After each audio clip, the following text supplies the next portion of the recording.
This is Badass Billy Gunn, 11-time WWE Tag Team Champion, Intercontinental Champion, Hardcore Champion, and you're listening to IcoPod. You gotta hear this. And if you're not listening to this, I got 2 words for you. Suck it.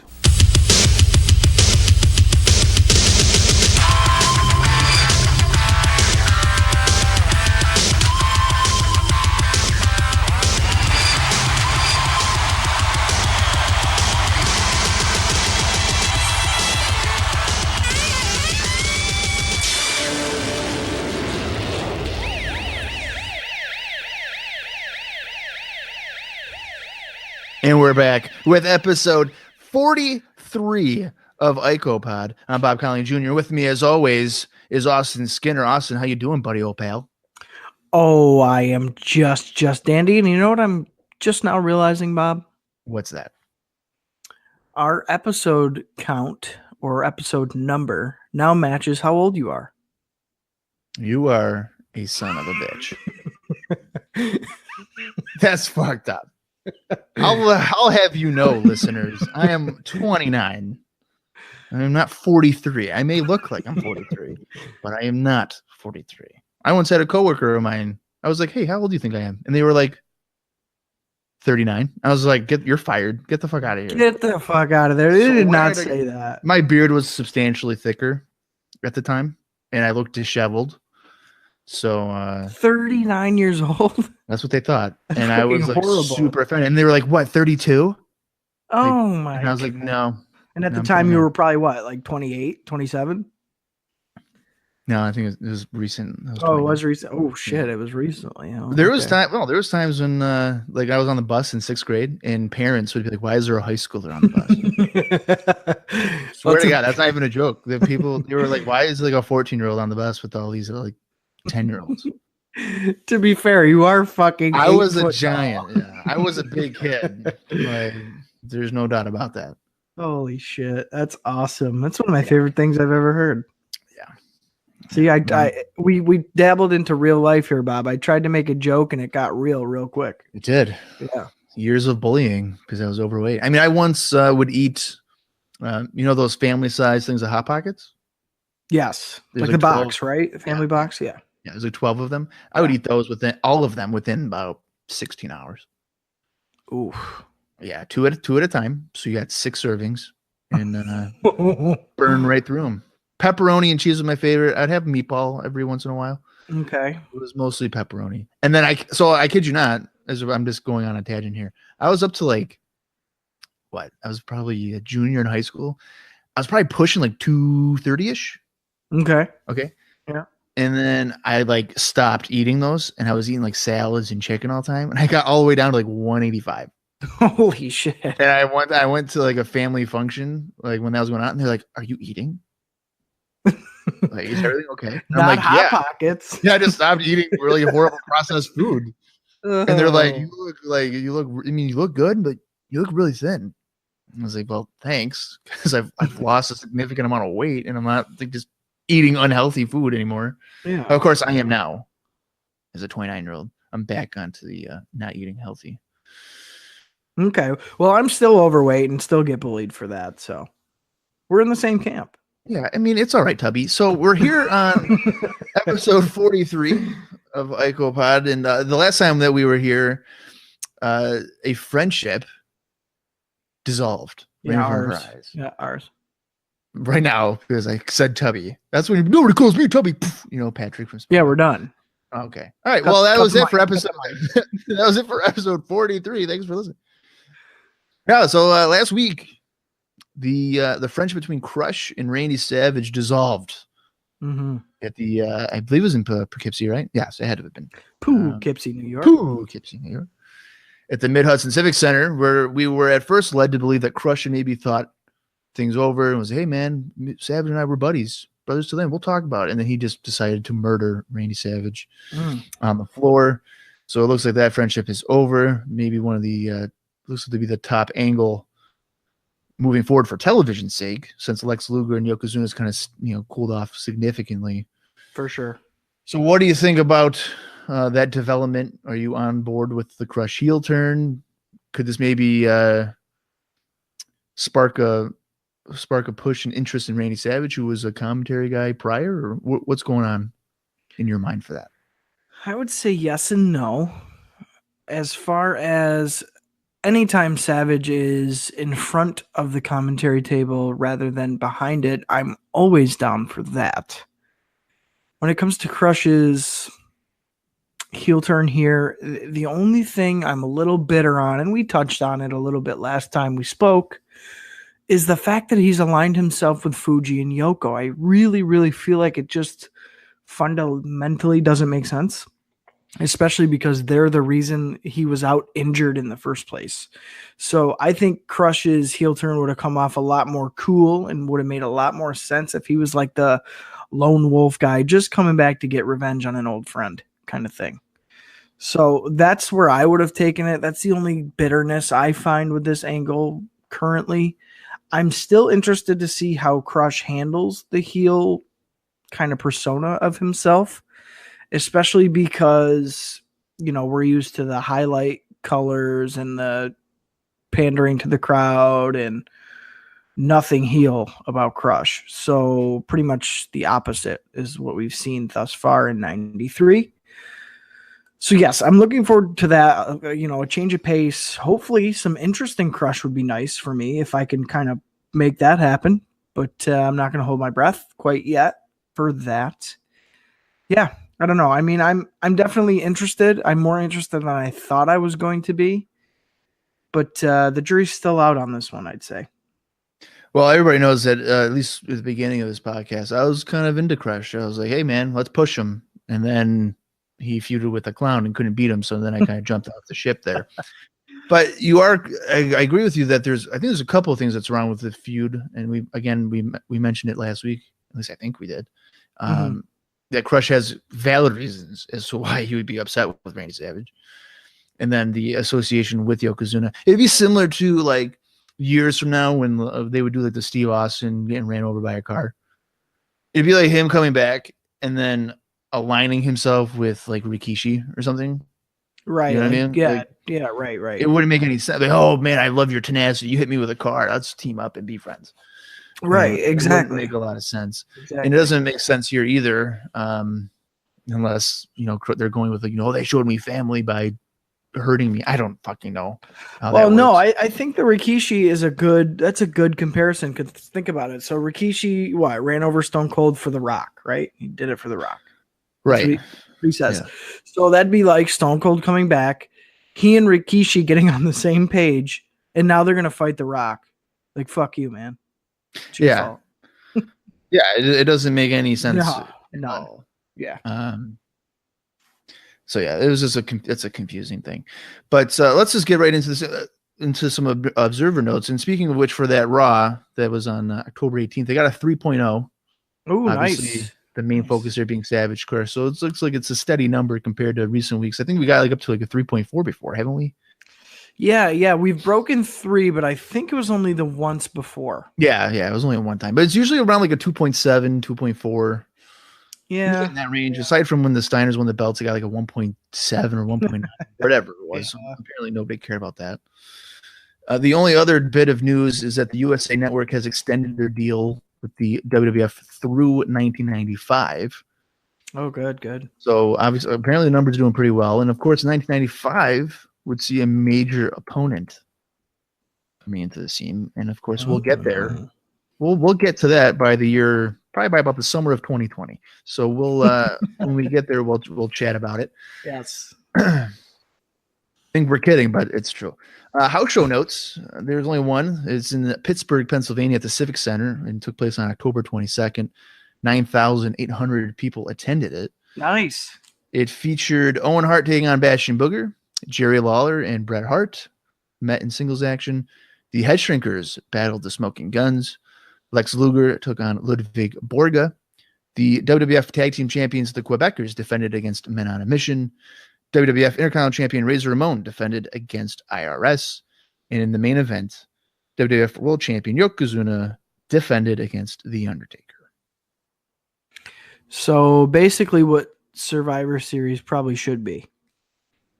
That would probably be I was going to bring that up. I think in a couple of episodes here, it would be like, how would you book Survivor Series if you didn't have Survivor Series themed matches? And Well, here you go. by the looks of it, that's exactly what it probably should have been. Yeah. And it's kind of a strong card, too. Well, I was gonna mention really the only, I guess, quote unquote weak match on the card. You got to give it to Owen and Booger, but think about it. Owen probably would have made it a watchable match because he tends to work pretty good with bigger guys. Well, because he flies around. Yeah. So even something like that, where usually Booger match would be a definite dud, really it doesn't anchor you too much, and the rest of the card's solid. I mean, I didn't really hear a jabroni match other than Booger being on the card. Yeah, aside from the opener, I mean, there's not a filler, match on the card really. So Right. I think I'd be definitely inclined to attend that. Yeah, the only thing, I guess, the omission of Bret Hart. Well, or no, he's with Lawler, right? He's with Lawler on the show. There you go. Yeah, there you go. I don't think there's really a big name that's not on the card. No, for the time. You have all three of your big faces: Taker, Luger, and Bret. Yep. Your three top heels, I guess, would be and Razor. So you got all four top faces. Yeah, Razor. Got all your heels there. So this is the positives when you only have one show a night. For sure. Yeah. For sure. So. Going into some syndication notes here. On the October 23rd edition of Superstars, there was almost a huge brawl between the Ramon and IRS Survivor Series teams. I'm assuming that they are the captains. I think I'm right on that. But luckily, officials were able to prevent that from happening. On the October 24th edition of Wrestling Challenge, Men on a Mission interrupted a King's Court with the WWF Tag Team Champions Quebecers and challenged them to a title match for next week, which was accepted by Johnny Polo. So that is something that we will be covering next week here on IcoPod. On the same episode of Wrestling Challenge, the Giant Gonzalez appeared and ran Adam Bomb and Harvey Whippleman from the ring. Do you have any interest in a Gonzalez Adam Bomb? Oh, man. Just when I think they're turning shit around with Adam Bomb and they're letting him do what he should be doing, you lay this shit on me, Bob. I know. First of all, we talked, I want to say weeks ago at this point, about Gonzalez's departure. Yeah, because he was like leaving and retiring, going to Tampa. Yeah, what the fuck? Get this guy out of here. He's got to go. 1993 has passed his ass by. So the fact that they're even considering entering him in a mid-card feud with Bomb at this point is just so ridiculous. And I assume that kind of positions Adam Bomb as a face? How are they working that? No, Gonzalez is the face. Gonzalez is the face. Yeah, because remember at SummerSlam he turned on Whippleman. Oh, right. He chokeslammed him and everything. Right. Okay. So Adam Bomb would be the heel since he's aligned with Whippleman. Gotcha. So the feud is more or less Whippleman Gonzalez. That's kind of where they're Adam Bomb would probably making be the secondary. tie. Yeah, making the tie there. Okay. So I guess that makes a little bit more sense to me now. But regardless, I have no interest in that. I don't think those two would have good matches at all. No way. With that said, a guy like Undertaker could probably get a lot out of Adam Bomb. Well, yeah, I mean, we've seen him on the house show circuit wrestling each other. And I want to point out how much of seeing a guy like Adam Bomb, who, has been impressive. And I mean, I guess you could label him kind of like a badass. I mean, you probably wouldn't want to mess with him. The visual of him running away from Giant Gonzalez, I don't know if that would really help that image. And that's the whole thing. So they book him as this, I don't know, like you said, badass. Okay, we'll go with that. Really, though, what has Adam Bomb done? He really hasn't done anything. Yeah. And now they have him running away from a guy. So where are we at with that? I'm so confused. I'm not really sure how easily they've been able to drop the ball with Adam Bomb.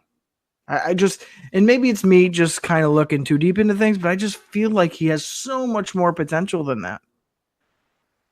So I don't know. Going back to the feud though, I have no interest in that. I think the Adam Bomb lack of push and direction is one of the biggest things thus far in 1993 WWF that is just alarming. The guy that has that type of build and appearance, and they seemingly have absolutely nothing for him that is captivating or interesting. It blows my mind. Yeah, and you know what the whole thing is? Bomb has that sort of, I want to say mystique.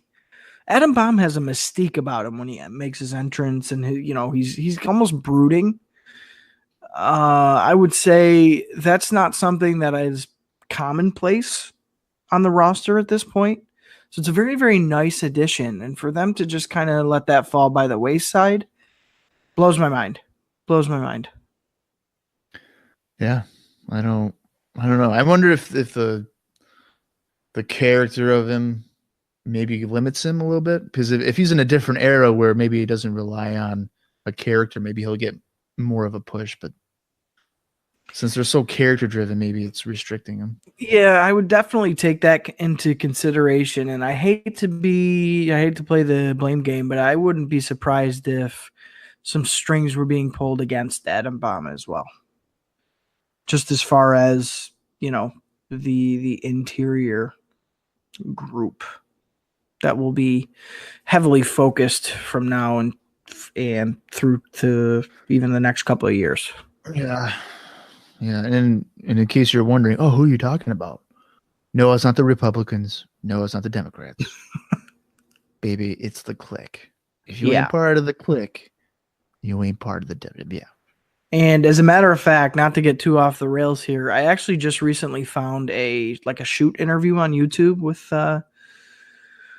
Adam Bomb, and it was from, I want to say 2015 or something like that, so it's a few years old, but I've never really heard anything from him, so I listened to it for the hell of it, and it came off to me that not only is he kind of bitter about the wrestling business, probably is. He made it seem as if kind of specifically Scott Hall gave him a really hard time. Really? Because, they were similar build. Mm-hmm. Kind of almost similar look with the black wet hair, and that sort of thing. So I want to say, according to Clark, that Scott Hall was one of his biggest kind of naysayers in the locker room. He called him a complete dick. It's funny you say that, because I can see why maybe Scott Hall could see like competition or risk of losing a spot. But I think one of the examples too that really hurt his career was when he goes to WCW he goes there I think in 96, 97, but in 98 he's Wrath and he's getting super over. He's got the meltdown finisher. Yep. Super over the crowd. And then he loses to Kevin Nash on Nitro or something in 4 minutes, and it just kills him off. Yeah. And it's just what the fuck? Why you have, realistically, you could have built to a Wrath Goldberg. Who knows what could happen with that? But sure. Yeah, sure. Kevin Nash was kind of a dumb thing, but yeah. Let's not get too far off of the time. I know. Yeah. We're bouncing all over this week, I guess. It's all right. If we don't keep too. Let's only talk about 93 and totally disregard anything else in life. That's incredibly difficult to do. I do it for wrestling 20 years ago. A great podcast where I gotta remember that in the context of the review that it's 1998. Yes. Not 2018. Exactly. A difficult thing to do, but I love that podcast. I had a lot of fun on it. And I love this podcast too. So don't worry, Austin. Oh, okay, thanks. Well, anyway, so this week we're focusing on the October 25th, 1993 edition of Raw, which was taped from the Mid-Hudson Civic Center in Poughkeepsie, New York. And I want to point out before we get into the show that I recently went to the Northeast Wrestling Show, Redemption, at the same venue. And I'll tell you right now, the Mid-Hudson Civic Center is probably one of my favorite venues to ever go to. Well, I'll tell you right now, I guarantee you wouldn't have said that in 1993. You think so? I bet not. I don't know, man. Like the bleachers and everything was, no obstructions, great visual. It's a great fucking show. I'll tell you that right now. It was really, really good. So anybody listening to this, here comes another ad for something I'm not getting paid for. It is on the High Spots Wrestling Network, $9.99 a month. I think it is. Yeah, you can check it out there for just one. I guess a whole bunch of other shit on there too. But Kenny Omega, Ray Phoenix, PCO was on it. Darby Allin, Pentagon, just really, really good, really, really good match. RVD and Jack Swagger was the dirt fucking worst, though. That was a brutal 14 minutes to sit through. Oh, but boy. I digress. So continuing on here, October 25th, 1993, Poughkeepsie, New York. Start off with a Raw opening video. Vince McMahon and Bobby Heenan are on commentary. They talk about the Crush Savage Summit, and we'll see footage from that last week. They also promote the match between Kid and Jannetty, which is taking place on this show. And we'll also see Ludwig Borga and the team of Men on a Mission. And then Heenan also promotes Diesel. We then go into the footage from last week's edition of Raw where Crush again destroyed Savage. And this feels like something they would normally do prior to the Raw opening video, Yeah, exactly. It's that same type of hype video. Yeah. Yeah, it's originally shown in black and white, and then it turns to color when Crush clothesline Savage on the aisleway. So just to give you a visual there. That leads us to our first match of the evening, which is Crush taking on Phil Apollo. And it is quickly noticed here that Crush has a new look. He is wearing purple and silver tights with purple and silver face paint with Mr. Fuji as his manager. Now, this is the same taping, of course, where Crush destroyed Savage. And the crowd here is not very supportive of Crush. He's getting some pretty good heat. I'm assuming this was taped shortly afterwards the heel turn. So good placement, I guess, to get that immediate reaction. Sure. Early on, Crush hits a few spin kicks, and Heenan says that he's happy that he got rid of Beavis. He just has to find a way to get rid of Butthead. I suppose making reference to Savage, and Vince. Right. Yes. Yeah. He got rid of Savage, and he says, "Figure out." And Vince was like, "What? What are you talking about?" Yeah, I don't think he caught on to that. No, I don't think he did. Crush proceeds to hit a press slam and then wins with the Kona Vice. Nothing really of a match, but again, the crowd was quite vocal for their hatred on Crush. But I think as a heel, Crush is going to need a different finisher. You want my thoughts on this? Go ahead, my friend. Okay, you've been a longtime Crush supporter. Right. Yeah, I'm turning the tables this week. Okay. First of all, I don't get the look. I don't get the face paint. I don't get the purple still. I don't get it. I don't get why Fuji's coming out with him. I'm utterly confused at this. I mean, he's wearing gauntlets. He's got tall, black, shiny boots on. It doesn't look like something that Crush should be wearing I don't know.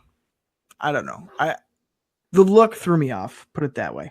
All right, so we started off with that. Crush's quote-unquote spin kicks that he does are fucking horrible. He barely gets his foot up high enough to hit the guy's gut. So that gives you an idea of what those look like. And it just seemed like Crush was trying a little bit too hard to not be Crush. Like what we would, usually expect, the power moves, the gorilla presses, the flexing. He just seems awkward. His gear is awkward. The way he was working this match was awkward. The reactions were kind of awkward because at times they'd be like, "We don't give a fuck," and then they'd kind of boo him. I don't know. It was really weird, and it wasn't as strong of a showing for his first heel match, I thought, which I was, again, looking forward to see how it unfolded. Don't like the finish, as Bob pointed out. I think that's definitely something that needs to change. And I think in general, I don't know, this was just blah. It really wasn't, it didn't matter.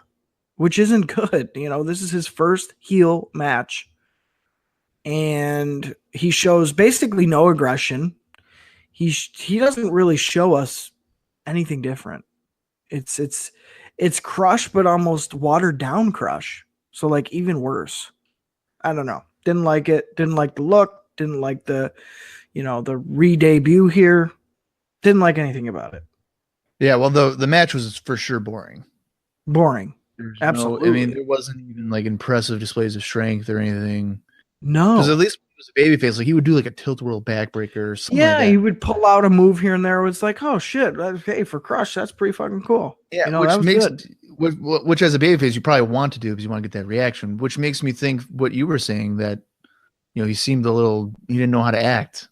Yeah, so maybe he doesn't know how to. Because I know when he was like with Demolition, when they had a heel turn or a heel run, it's a tag team, it's maybe different. So this might be one of his first heel runs as a singles guy, so he doesn't know how to generate heat. Right. You know what I mean? So, and same thing with the look. I mean, you make a good point with that too. It's like, how does that translate as a heel, or how does that enhance it? Just because he's wearing darker clothing? Is that what we're going with? Yeah, like, and usually the face paint, I don't understand either. Like, how is that contributing to? Well, and I was trying to think when he was coming out, like, not unanimously, but more often than not, I feel like face paint is a face thing to do. Well, Papa Shango. Yeah, but that's like a skeleton thing. I mean, there's definitely times in history where face paint's like a heel thing, but just off the top of my head, kind of in this era, you have Warrior, you have Sting, you have all these guys that are, pretty well known as good guys with face paint on. The Road Warriors are huge, I don't know. Yeah. It's a weird dynamic. I don't know where that call came from. I didn't like it. I would have even, hell, if you're going to put him with Fuji and fucking Yoko and have him bowing to these guys, have Crush come out in a kimono. Fucking embracing the Japanese culture. That'd be weird. Just do something like that. If you're going to do Crush would look really weird in that. He'd get booed. Coming out in a fucking ceremonial kimono. I would have done that. I would have had him do his hair different. I don't think I would want to see the visual of that. I would have put Crush in a kimono robe. I would have him braid his hair or something like that. So the mullet look is just gone. Yeah. Give him a different finish. Give him a fucking different attire, for God's sakes. Yeah. No, I would have totally switched it up if that's what you're going to do, because really, Crush at this point isn't even Crush. So you got to do something, and they just did nothing.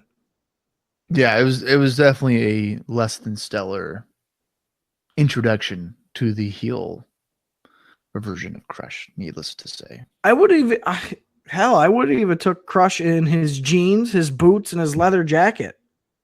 Don't even have him put fucking gear on. Have him take the leather jacket off. He fights in jeans and boots. Because then he's about to just be a fighter. Yeah, like he doesn't care. And that was.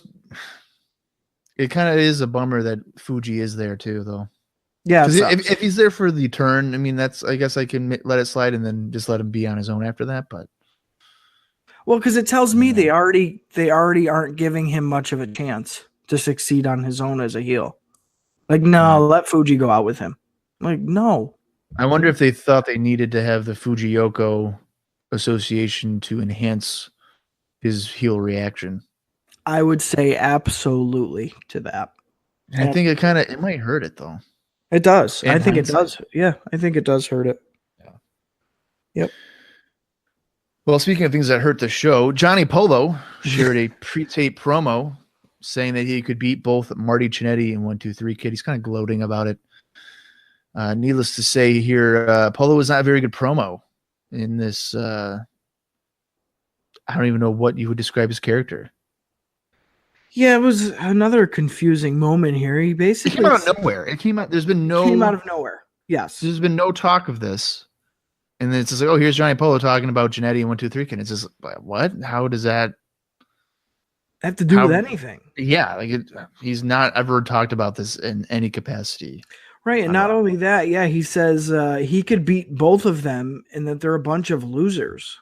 So you have a manager here basically bad-mouthing two wrestlers, saying that he can beat both of them up. And Polo's, to my knowledge, in '93, never shown any skill in the ring yet. Not for WWF. For WWF, right. So that confuses me too. That'd be like Bobby Heenan just randomly appearing. Being like, yeah, I can beat up, I can beat these two up with a hand tied behind my back. Like, no, you can't, Bobby Heenan. You wouldn't even say that. But the thing is like you would want to see him get beat up. Because like you could probably say that about like, the Ultimate Warrior or Hulk Hogan. He could be like, oh, I'll take him out. Heenan on commentary. And you'd be like, oh, well, I want to see you get your ass kicked. Johnny Polo doing this, I was not like, oh, I want to see 1, 2, 3 Kid or Marty Jannetty beat him up now. No, because he came across as he genuinely felt like he could beat him up, where Heenan would just be, fucking agitating the face. Polo was like, no, I could beat him up. Like, yeah, and then somebody on commentary would be like, oh, well, Hulk Hogan's on his way. And like, well, I didn't never said that. Yeah. No, yeah. No. Exactly. And that was not the case with this Polo thing. To me, I almost thought he was like, I'm transitioning as a wrestler now. Like, now I'm going to fight these guys. Yeah, I don't know. Cat match. I'm going to be a wrestler now. Yeah, I did not understand it. It came out of nowhere. I don't think I have any interest in Johnny Polo as a in-ring worker. I don't have interest in him as a manager at this point. And it's just, and judging by this promo, I would be shocked if someone were to be like, hey man, in 2 years, Johnny Polo is going to become this Raven character and he's going to be one of the best promos in the business. Yeah, I would have laughed at that. Oh yeah, I would be like, no fucking way. I will bet any money that there's no way that's going to happen. Yep, and same. Fucking A, he found a character that worked for him. Because this character does not work for him. Not at all. He's trying like over the top to be the rich, country club guy or whatever, and it's just not resonating at all in a good way. Yeah. So Polo talks, some smack here about 1, 2, 3 Kid and Marty Jannetty, who are wrestling each other tonight. And that is our second match of the evening. It's 1, 2, 3 Kid against Marty Jannetty. They start off with a slow start to the match, which always kind of bugs me when there's two fast-paced workers, similar to like two hardcore guys, and they're like, let's trade wrist locks and hammer locks. Yeah. What the fuck are you doing? That's not what we're looking for. Right. It seems like you're delaying the inevitable. Like, we know where it's going. Well, yeah, and it's like you're just trying to be cute. Yeah. It's like, oh, you were expecting like what ECW would do that. It's like, oh, these guys are just going to hit each other with chairs. Why are you doing a Indian death lock? Right. Or why are you putting a figure 4 on? I hate that shit. Early on, they do a double kip up after neither man is able to get a long, substantial amount of advantage. Kid nearly wins following a spinning heel kick. And at this point, Johnny Polo comes out to watch the match at ringside. He trips Jannetty, and Kid almost gets a 3 count on the cover. Kid kicks Jannetty several times in the corner. And the commentary team wonders if Polo is going to manage 1, 2, 3 Kid, because I even kind of thought the same thing. Like, Kid has to know something's going on here. And if Polo is helping him, maybe amongst fans here, they're thinking, well, maybe there's some kind of association. Yeah, I mean, I was just so confused. Like, what in the hell does Johnny Polo have to do with either of these fucking guys? There's no backstory. We're just getting thrown into this. Well, and I think it's kind of, there's some similarities to what they're trying to do here. To when we were talking about on the SummerSlam 92 bonus episode, which we know has some faulty audio, and we'll fix that eventually. We will recover the final 45 minutes of the show and do a separate post on that. So we apologize for that. But the angle where Flair and Perfect, they were trying to like play Savage and Warrior against each other. I think here they're trying to, on some level, make it seem like Polo's trying to work them against each other. You know what I mean? Like, if they were to play that where Jannetty's like, oh, what the fuck, 1, 2, 3 Kid, you're working with this guy now? Or, vice versa. Yeah. But right. I don't think that's not what they did, obviously. I could see the comparison, though. Like, I see where you're going with that. It's very a loose comparison. It's not as in-depth and as well delivered. Right, right. I just up until this point though, like in the match, I was really enjoying the match. Even regardless of the let's do some technical stuff because why not kind of thing. We can. Yeah. I was enjoying the match. Two, I want to point out a nice little gem on commentary before we go any further here. Bobby is talking about Jannetty's hair. He's giving him a hard time about his mullet. And he says, oh, he's got hair like Julia Roberts, who must have been pregnant at the time, because then they went into talking about that. And speaking of the pregnancy, Bobby goes, oh, I wonder if Ludwig knows. As if to reference that Ludwig Borga knocked up Julia Roberts. Vince goes, what? What did you just say? Nothing. Could you fucking imagine? That would be hilarious. On People magazine, on the fucking cover. It's Borga and Julia Roberts. No, you know what? That'd be a good face turn though for Ludwig, because he could be like, Julia Roberts, show me what America was all about. I've now captured the American dream. I now understand. Yeah. Oh boy. So that was a little gem. Just snuck right in there for you. Yeah. Back to the action. Kid misses a top rope somersault dive and is almost pinned as a result. At this later on here, Polo almost he trips Kid from the floor, I should say. So it's kind of again teasing is Jannetty doing it. But Jannetty stares at Polo and then almost pins Kid anyway, proving that he would rather just fucking win the match. Jannetty keeps control with several snap suplexes. Kid counters with a German suplex for a near fall. Kid sends Jannetty into the referee in the corner and knocks Marty to the floor with a kick. Kid tries for a dive to the floor, but Polo shoves Jannetty into the ring post, causing Kid to crash to the floor. And that allows Jannetty and Kid to both be counted out. After the match, Marty Jannetty tosses Polo into the ring, and Polo begs off. Kid enters and plants Polo with a bulldog. Polo gets knocked to the floor following a double super kick. Polo gets his legs pulled apart on the floor, and he sells that as his groin was torn apart. I mean, the finish is kind of creative if that's what they're going for. The double count out, Polo outsmarting both of them, making them both losers. I would assume that's what he's going to play it up as.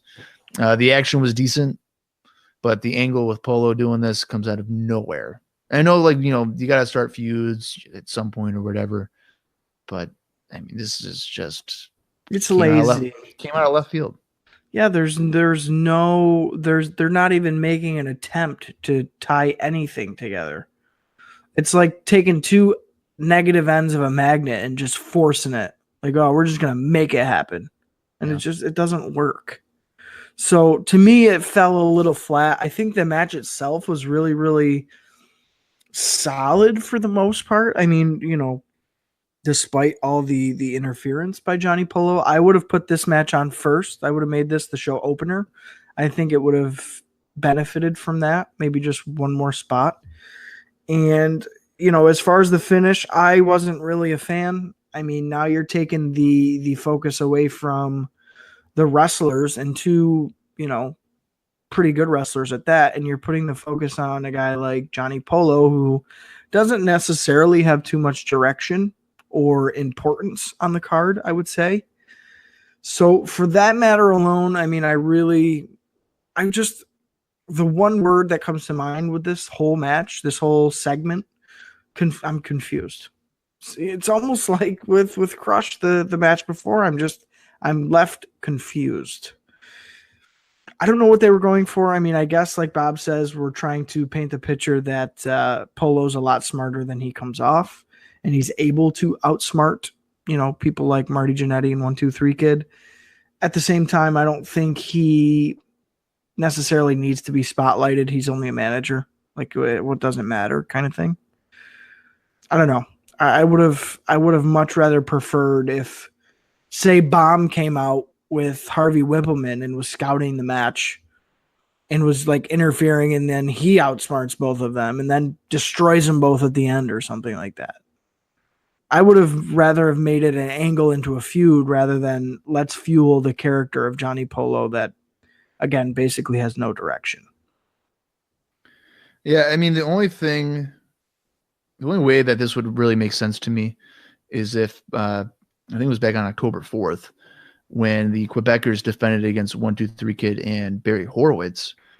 That when Jacques was knocked out, instead of having Horowitz in the match, have Marty Jannetty in the match, Right. and then have Pierre beat him or beat them both, and you could have Polo doing this promo here, where like, oh, Pierre beat you, but you know what, I could too, and then you tie it into this way. You know what I mean? Something as simple as that. Then it makes sense. There's a backstory to it, exactly, and tie it in that way, but.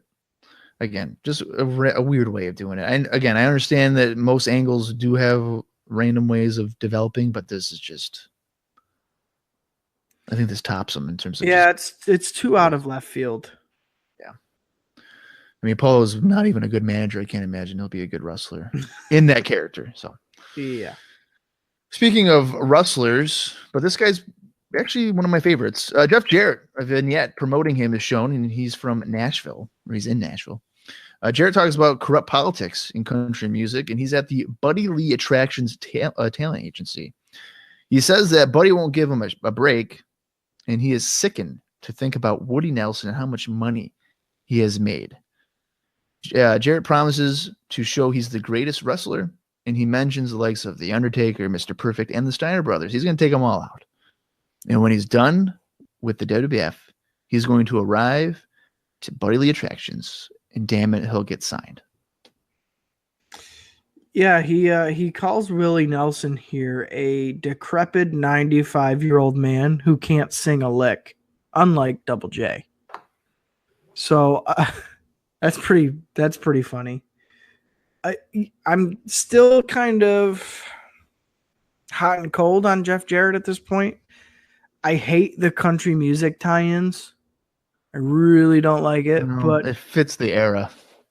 Yeah, and it could have been worse. He definitely could have been slapped with a much worse gimmick at this point. But I am excited for him to come in. I think they've done a pretty good job with these vignettes, even though they have tended to more or less say the same thing. Yeah. I do like the little location changes and the how they tie that into the vignette. I think it works pretty well. And the shout outs to the talent is really, it's entertaining, but it's interesting because he always names like the top guy. He's naming Undertaker, Brett, the Steiners, Luger, whoever. And I think it's cool that he's kind of putting everybody on notice. Like, stop what you're doing. Jeff Jarrett's coming to the WWF. I don't care who you like, who you don't. You're going to like me and you're going to pay attention to me. So I really, really do like that little aspect of the vignettes. The little graphic with the glint on his teeth at the end, I think was really, really funny and kind of a nice little touch. So thus far, I mean, again, there's stuff I don't like, there's stuff I like, but it's mostly positive for me. So I am looking forward to the eventual debut of Jeff Jarrett. I think that if I was watching this in 1993, I find myself believing that this guy would be a top heel. For sure. I would, firstly, if I was watching just out of annoyance. Yeah, I was going to say, if I was watching this in 1993, I'd hate this guy. And I haven't even seen him yet, and I'd fucking hate this guy. Yeah, so I think the vignettes are really effective. And, I mean, at this point, he's been wrestling for like 7 years. So he has the ability. He's a good in-ring worker. Yep. And they're getting younger. So you have a young heel. Right. And I'm glad that he's been mentioning the big names, because I mean, if he were to come in here and be like, I'm gonna kick your ass, Marty Jannetty, I mean, am I gonna really? Well, not so much that, but the fact that he's even mentioning any names at all, I think that's kind of a common occurrence, though. Yeah, but naming all these guys on the roster, just every. I mean, I think Ludwig Borga did that. I don't remember. He was like, oh, Bret Hart's, Lex Luger. He was definitely mentioning them by name. I don't know. He take them out. So I think it's a common occurrence, especially in years to come when other guys come in. They're like, "Oh, I'll knock you out, Bret Hart. I'll knock you out, whatever." They always do that shit. I miss vignettes. I mean, we don't get vignettes anymore. Yeah, right. They just show up. So right. So, but no, I'm all on board for Jeff Jarrett. I hope he arrives soon. Be interesting to see how they treat him when he first comes in. But we go to our third match of the evening, which features a guy who debuted over the summer. He's getting a mega heel push here, one of the top heels. It's Ludwig Borga taking on Mike, don't call me Nova yet, Bucci. Early on here, Borga attacks Bucci before the bell, and he's getting some decent crowd heat. I mean, more so than what Crush was getting, which is probably to be expected since Crush just turned. But I was quite surprised by the amount of heat that he was getting. Yeah, and Borga immediately started killing Mike Bucci. Like he was fucking killing him right off the bat. And at one point, Borga yelled out to the crowd, "Why don't you kiss him my ass?" And like you could hear it and read it on his lips. Yeah. Well, you never go ass to mouth. That's what I learned from Clerks 2. Oh boy. Okay. Well, I'm just letting you know. Speaking of, we also learned something new during this match. It's that Ludwig Borga will be taking on Tatanka this coming weekend on Superstars. And that means that next week, we'll be covering that one too. So the battle of two undefeateds. Because as it pertains to this match, Borga wins the match with the torture rack. So Mike Bucci is unable to get a huge upset victory. He suffers a loss. Yeah, and the only thing that I came out of this match thinking is how funny it was that Borga was really focused on one particular crowd member, and it was always kind of towards the angled side of the hard cam. Like he kept pandering to that same crowd guy. He was like yelling at him, "Oh, you want to see something else? You want to see another one?" And it was always the same spot, same guy. They never showed the person, but you knew it was the same person he kept yelling at. So that was pretty funny. Another thing I couldn't help but to think coming out of this match is Borga is basically Lesnar before Lesnar. I think I've heard that comparison before. Yeah, like so he does like the suplexes and the punches, nothing really else. He stalls and walks around the ring. He's horrible on the mic. Even there's like they have the same haircut. I believe their breast size is the same. Like they probably could fit in the same bra. It's kind of uncanny, as a matter of fact. Now that I'm thinking about it and really sitting down looking at the comparisons, he's fucking. That's Brock Lesnar, without the legitimacy. Well, then again, I guess what? Borga was a boxer at some point, right? Yeah, I believe so. Yeah, so, I think later on he gets involved with like UFC too and stuff like that. So I mean, there you go. You want to see 1993 Brock Lesnar?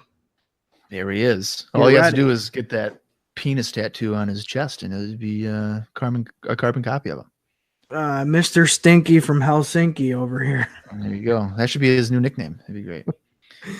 We go into an Ico Pro ad highlighting Tatanka working out. So they've done away with the whole talking. I gotta want it. Whatever. Yeah. And then we also get another WWF figures ad. It's been like the same ad for like going on 11 months. It seems like fucking yeah. Get a new line out. Yeah. We return to the arena, and Ludwig Borga has remained at ringside, and he's taunting the fans. He goes over to Bobby Heenan for an interview and says that he could always be undefeated. He'll never lose. He mentioned that he's going to wrestle Tatanka this weekend on Superstars. The record that Tatanka has is going to end this weekend. He'll be the one who walks out undefeated. Borga is going to end Tatanka's career like he's going to end the American dream. And again, like I mentioned during his match, he is getting some big heel heat. And being able to accomplish that in New York usually means that Vince McMahon is drooling, and he's likely going to just give him all the belts. As far as I'm concerned, Borga can suck it. Well, that's not right. That's what I'm going to contribute to that little segment recap right there. I don't know. I'm just not a fan. He bores me. Like I don't get anything from him. It's not that I hate him. It's like I'm just indifferent. Like I don't care. Well, my favorite thing about him is his theme song, and that's about it. So I think that's the worst thing about him. Well, I mean, what else is there like? All he does is punch people in the ribs and then does the torture rack. That's all. Oh, you That's know all he's what? got. Though? I do like his really weird looking white boots. They look like I they're kind of like ceramic. his scowl. Yeah, Uh, yeah, Ludwig Borga. yeah. So, it's like he's constantly smelling something bad. Right. He's just always got It's a very scrunch up his nose. cartoonish. Yeah. Yeah, for sure. I just got a message here from Mike Campbell. And, What? Yeah. We're live messaging now, Bob? Well, no, because he hit me up saying, "Hey, man, just letting you know, like the Survivor Series Showdown 1993 is on the network. They just Okay. released it as a hidden gem, I guess." And he's like, "I wonder if somebody from the WWE must be listening to our podcast because that makes it a lot more convenient for us to watch it." And he also just let me know that he feels bad because he's 3 episodes behind. So I think at this point we're done. What, We're what's done. the last one that we? Yeah, I'm cutting him off. I told him it's all good, but secretly I'm going to tell him to fuck off. Yeah, we're blocking him from the streams in the future. I'm unfriending him and everything. Yeah. But no, it's fine. I mean, it's not like these episodes disappear, so you got plenty of time to listen to him, Mike. Don't worry about it. You should probably download him and listen to him as soon as possible, and all your friends probably should too, just in case. Yeah, I mean, if you guys, whoever's listening to this, you should share this with about 10 of your friends. Absolutely. And so, hey, you want to hear 2 guys just randomly talk about wrestling from almost 30 years ago? Then check out IcoPod, and then they'll be like, I only know Ronda Rousey and Becky Lynch. I don't know who the fuck Ludwig Borg is, and that's how you learn. That's right. That's how you do it. By listening to IcoPod. Yep, you got to hear it. By the way, right. Listen to Billy Gunn. Yeah, Billy Gunn, good guy, doing our opening for us. So damn right. Like maybe I'll try to find some other people to do that. I haven't been very insistent on that. So all right, so coming out of that Ludwig Borga promo where he says he's going to kill the Indian, we go to our 4th match of the evening. It's Men on a Mission, Mabel and Mo with Oscar, taking on Todd Mata and Steve Greenman. Glad you caught their names because I sure didn't. I had to look it up. This weekend, the Quebecers will be defending the tag titles against Men on a Mission, which again we'll be covering next week. Mo decks Greenman with a middle rope clothesline. Mabel gets involved, delivering a scoop slam. Greenman gets drop kicked by both Mabel and Mo, although Mabel didn't really get a whole lot of vertical on his jump. Mata gets double teamed, and then some basic double team moves ensue. Mabel wins the match following a sit down clothesline. I guess. I don't know what the hell he was doing. Maybe he slipped. Maybe he got lazy and didn't want to follow through. I don't know what happened. But again, another not exciting match, really, for the most part. Men on a Mission's over. I mean, I don't think there's any question about that with the whole whoops, there it is, and fans are moving their arms.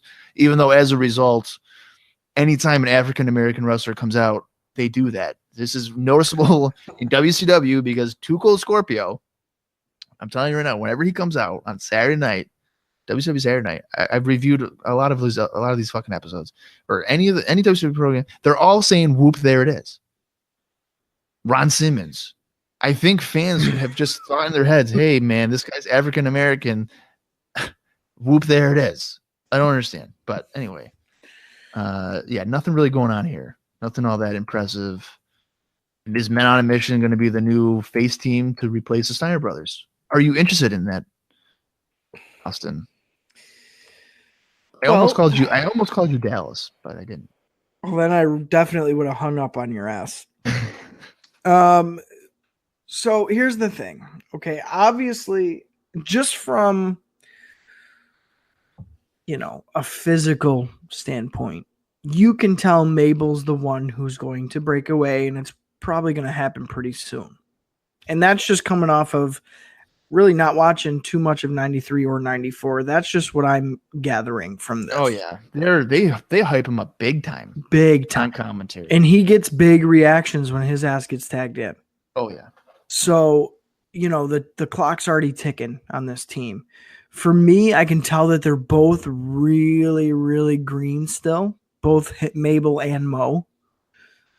And as far as just the team's potential, how the team's done thus far, I really don't care, unfortunately. I don't connect with this team. You know, I get the whole urban thing, and like at this time, 93, 94, 95, it's a hip hop revolution. But between the bright colors and just the purely stereotypical characters, I can't say that I'm fans. I like the idea in thought, but in execution, I'm not really a fan. I would have made them a little bit more edgy. That's the word I was going to use. Not quite gangstas, Oh yeah, the gangsters would be pretty bad. but not like an 80s cartoon show either. Like they literally feel like they're from what is it? What does Bill Cosby do? Oh, Fat Albert. That's what they feel like, Fat Albert characters.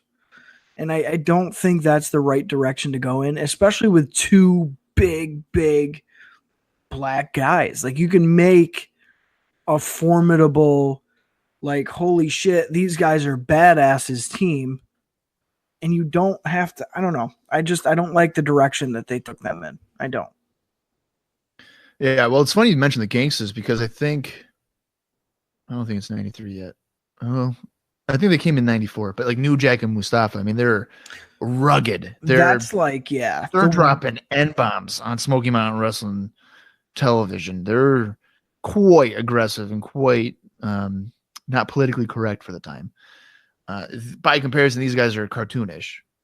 Completely. More appropriate probably for professional wrestling, but two different ends of the spectrum. Right. Of what you're going for. Right. And I would say, as a radical black tag team, the Gangstas, there you go. Oh yeah. But that doesn't mean you can't make Mabel and Mo like Run DMC, like these cool black dudes who could you could believe would probably still beat you up, but they're not cartoon characters. But they're still cool dudes. Like, oh, I would want to hang out with them and party with them. Yeah. Well, and I think you're also right about the perception of Mabel and Mo in terms of who would be breaking out.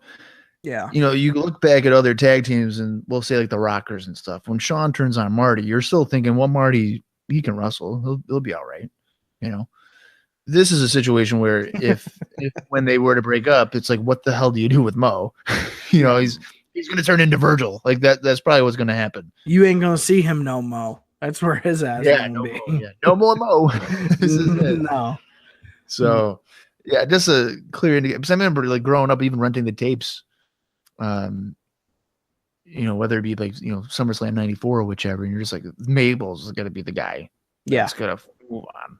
And then they were going to try to push him in, big time. So, yep. That is definitely the case. We move on to the Survivor Series report with Joe Fowler, and he promotes the show. And there are 4 matches that are scheduled to take place, or at least announced so far, at Survivor Series, which take place on November 24th. It features the All-Americans, which is I believe Luger, Tatanka, and the Steiners, taking on the Foreign Fanatics, which would be WWF World Champion Yokozuna, the Quebecers, the tag team champions, and Ludwig Borga. That is, I'm assuming, the main event. There's also the Hart family, which is Brett, Owen, Keith, and Bruce, right? And taking on Jerry Lawler and 3 kings, I guess mystery kings. We don't know yet. Mm-hmm. All we know is that they're masked, probably. But then another match that is being promoted is Doink and 3 other Doinks taking on Bam Bam Bigelow, Bastion Booger, and the Head Shrinkers. So, first of all, that's a hell of a team. The Bigelow team? Yeah. It's a pretty good team. Aside from Booger. Well, yeah.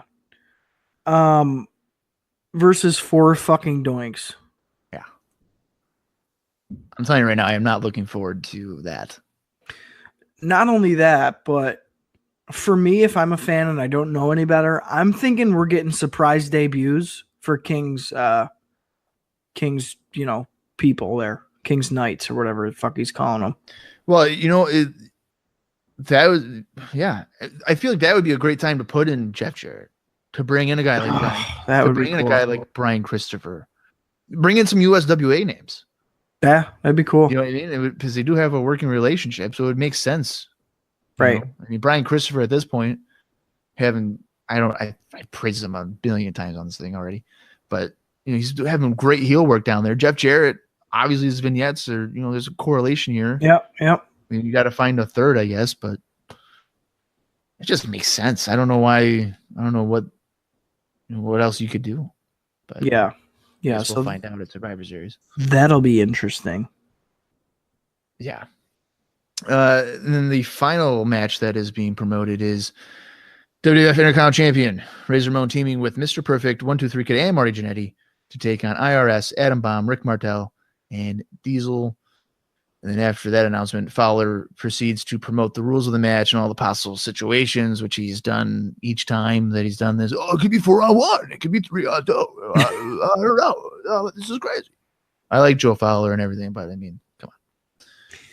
I would say out of all of the matches announced here, definitely far and away am I looking forward to Perfect, Razor, Marty, 1-2-3, taking on IRS, Diesel, Martel, and Adam Bomb.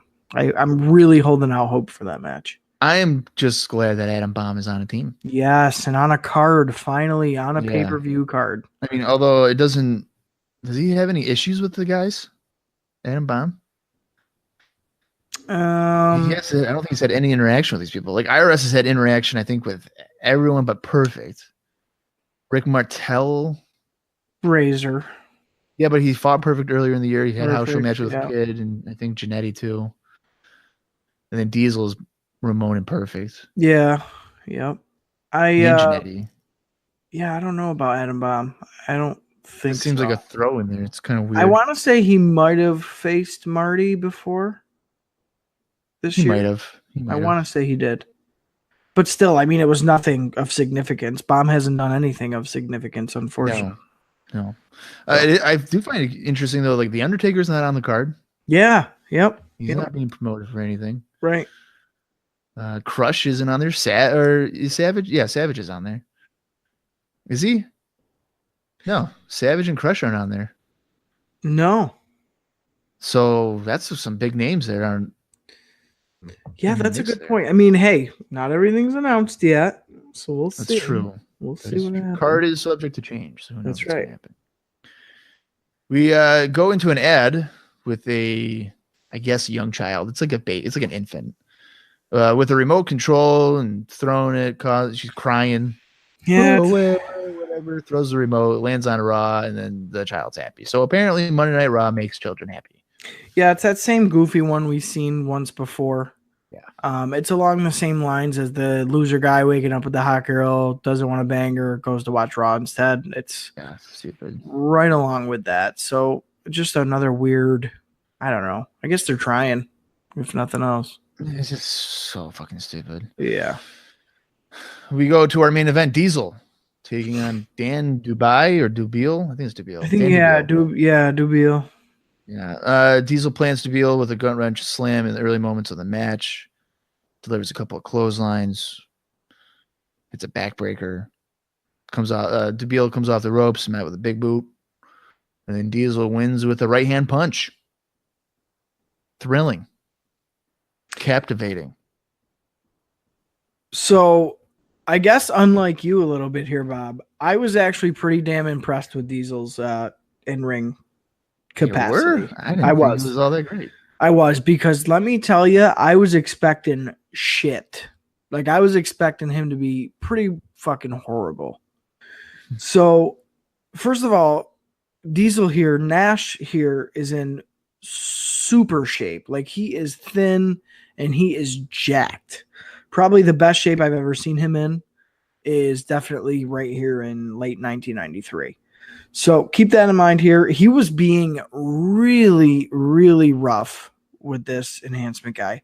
I mean, he's really good at looking like his shit's getting laid in, or he was laying his shit in. He was probably laying his shit in. Yeah. So you have a hugely aggressive Diesel here in this match. Definitely looking to prove a point, to the point where he was almost tripping over himself after, punching this guy and clotheslining this guy.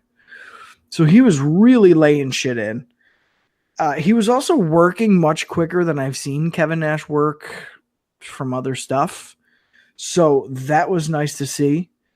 And the only negative I'd say is definitely the lame punch for the finish. Yeah.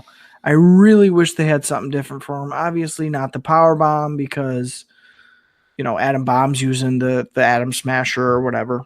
Mm-hmm. But definitely something with impact would have been a little bit more, I think, effective. He did absolutely destroy the guy. Again, he was super aggressive, definitely out to prove a point. I was impressed with Diesel in this match. Much more impressed than I thought I definitely would not be. Again, I expected him to be pretty much the Kriegers, the drizzling shits. So. Well, that kind of surprises me that you were impressed by it. I think that they're trying to go with maybe like a loaded glove type of approach. Okay. For the thing. I don't know if that's for the finish. I don't know if that's an accurate thing. I might be making that up. Well, even still, it's still lame. Yeah, and then you mentioned how Diesel looks like he's in great shape. It's likely because he's using the leftover steroids that Shawn Michaels left him. Probably. So, although he didn't look thick. Like he looked thin and trim.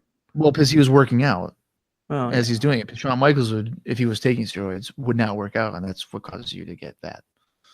So I don't know. I mean, he had a couple of good moves and stuff like that, but I wasn't left saying, wow, this guy's he's going to kill it. Which, by comparison, when Adam Bomb made his debut, I was like, fucking hey, this guy can go. Like this guy has got agility. This could be a lot of fun. So. Yeah, for sure. For sure. We get a vignette promoting the Ludwig Borga Tatanka match taking place on Superstars. So that getting some big fight feel here. Yeah. When we come back from that, Bobby Heenan suggests that people bet their money on Borga. We get a Royal Rumble video game ad, and then it's perfect. Isn't that what he says like 2 times? Like, it's perfect. Yeah. It's perfect. We then get a rundown for what is going to be on the show next week, which will feature Mr. Perfect, Well Done taking on the Smoking Guns, a special interview with the Foreign Fanatics.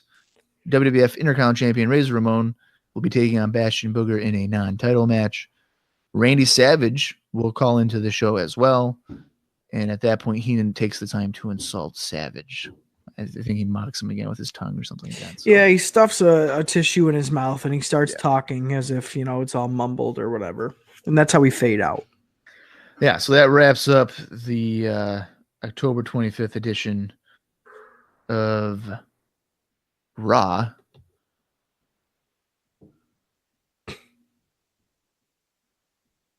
Mm-hmm. The syndication apparently has some big matches, which surprises me that they're not doing that on TV. Crush kind of had a lackluster debut as a heel. Yeah, I mean, I kind of left me. I don't want to say bored, but disinterested, I guess would be. How about you, Austin? What did you think of this episode of Raw? Well, I suppose I'm pretty close to what you had down there. I'm definitely still bored with Crush. I think at this point, pairing him with Fuji is definitely not the right way to go, I would say. And I think we both kind of agreed on that. Again, he's one of the reasons why Crush was put on the shelf in the first place. Doesn't make too much sense. I was, like I said, impressed with Diesel's showing here. I think it's kind of no wonder he'll start moving up the card pretty quick. I mean, compared to pretty much the other dead, lifeless talent that we saw in this show, he definitely stood out to me. So I was into that. I was very confused with the Polo BS here, especially taken away from 2 guys like 1-2-3 Kid and Marty, who were again having a pretty solid match, I thought. I'm hoping we will get another rematch. I hope we'll get a Kid Marty match down the line somewhere. So hopefully, if anything, that's what we'll get at some point. General thoughts. It was definitely a skippable week. You wouldn't have missed really too much at all. Between the tag match, which was pretty stale, just in general, the show was pretty stale. So unfortunately, this one was, compared to some other episodes of Raw, kind of towards the bottom of the barrel for me. Yeah, I mean, I was kind of expecting something better just out of the Crush heel turn and everything, but Yeah. they all can't be winners. And of course, I mean, the build up to Survivor Series is, I think, usually pretty lame because it's all Team. multi-man, Yeah. all multi-man matches. But Right. is there anything interesting to you for next week's episode? Yeah, you know, going through it here, I still personally have never seen Well Done, so I don't really know what to expect from them, but hopefully by now the Guns are really, really firing on all cylinders. I think those guys have got a really poor hand dealt to them. So I'm glad to see them on Raw again. So I'm kind of looking forward to that, to kind of see what happens. I don't think the Foreign Fanatics will have probably too much to say worth substance. I'm kind of expecting maybe either a run-in or an attack or something with that. And the non-title match between Razor and Booger is very interesting. I'm not really sure how Booger has earned himself a match with Razor Ramon by any means. But I would say out of everything, the phone call with Randy Savage probably piques my interest the most. We haven't seen him since he basically bit his tongue off. So I think he will definitely have some interesting things to say. But as far as the action next week, I don't know. I'm holding out hope. I mean, Perfect's in action again. Again, you have Dunn versus the Gun, or Well Done versus the Guns. So we'll see what happens. I would kind of laugh if the phone call from Savage just turns into Heenan on the phone. Oh my God, he's like hiding behind the table. Yeah, that'd be kind of funny. But I don't know. Nothing really catches my eye for next week's episode either. So hopefully there's some positive, Bob. Well, I'm usually very critical and negative, so it makes sense. So hopefully, we're surprised or something, and hopefully, people listening to this join us for next week's episode too. You got anything else for episode 43 of IcoPod? Where do you think Survivor Series is going to land as far as rankings of the pay-per-views in 93? I'll say the worst. You think it's going to be the worst? Yeah. I mean, I don't remember what we ranked. So I think we did it at one point with the King of the Ring or whatever. Right? Yeah. Didn't we rank the 3? Yeah. SummerSlam for sure right now is number 1. I would have to say, right? Would we agree on that? I would say, yeah. I really did like the Royal Rumble. That would probably be my second. I know you had King of the Ring, I believe, in second for you. Yeah, I mean, again, I don't remember how we did this because it'd be pretty funny if 20 episodes ago I was like, oh, this show was better than that one. I changed my mind. No, that probably is going to happen, yeah. Yeah, but I think for me right now, it'd be SummerSlam 93. And then probably King of the Ring.